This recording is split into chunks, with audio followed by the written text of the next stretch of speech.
নমস্কার 24 ঘন্টা আপনাদের সকলকে স্বাগত। চোখ রাখছি বিস্তারিত খবরে। আজকে মাস পয়লা, হাতে কি টাকা আদৌ পাওয়া যাবে এই নিয়ে সংশয় রয়েছে রাজ্য জুড়ে। স্বস্তির কথা অবশ্য শুনিয়েছে গতকালই আরবিআই।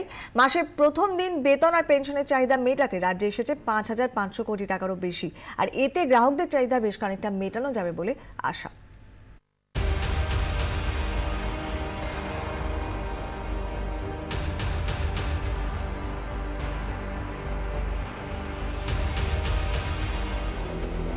নোট বদলির পর প্রথম মাস পয়লা, বেতন হোক বা পেনশন, মাসের প্রথম দিন প্রয়োজন মতো নোট মিলবে তো? দিনভর এই প্রশ্নটাই ঘুরপাক খেয়েছে হাটে বাজারে পথে ঘাটে। চাহিদা মেটাতে মরিয়া চেষ্টায় আরবিআইও। বুধবার রাত পর্যন্ত দফায় দফায় ৫,৫০০ কোটির বেশি টাকা ঢুকল রাজ্যে। সকালে রাজ্যে আসে ৭৮০ কোটি টাকা। এর মধ্যে ১০০ টাকার নোট এসেছে ২৮০ কোটি, ২০০০ টাকার নোটে রয়েছে ৫০০ কোটি। তবে চাহিদার তুলনায় এটা নস্যি। এরপর রাতে বিপুল পরিমাণ টাকা পৌঁছয় রাজ্যে। খুচরোর সমস্যা মেটাতে জোর দেওয়া হয়েছে ছোট নোটের ওপর। রাতে ৪,৭৬২ কোটি টাকা আসে। এতে ২০০০-এর নোট রয়েছে ৪,২০০ কোটি, ১০০ নোট আছে ২৫৬ কোটি, ৬ কোটি ২০ টাকার নোট আনা হয়েছে।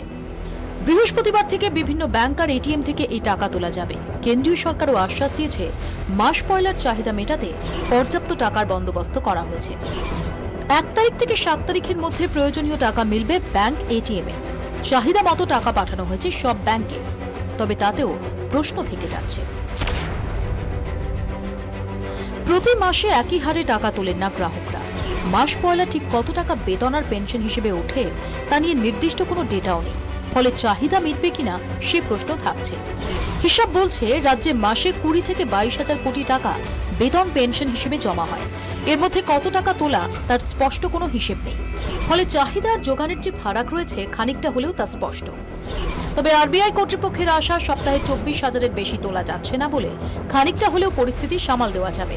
কর্তৃপক্ষের আশা এই হারে আগামী কদিন রাজ্যে নোট ঢুকলে সমস্যা অনেকটাই কাটানো যাবে। তবে ৫০০ নোট নিয়ে সংশয় রয়ে যাচ্ছে। ২,১০০-র নোট ঢুকলেও ৫০০-র নতুন নোট সেভাবে আসছে না। ফলে সেক্ষেত্রে সমস্যা হতে পারে।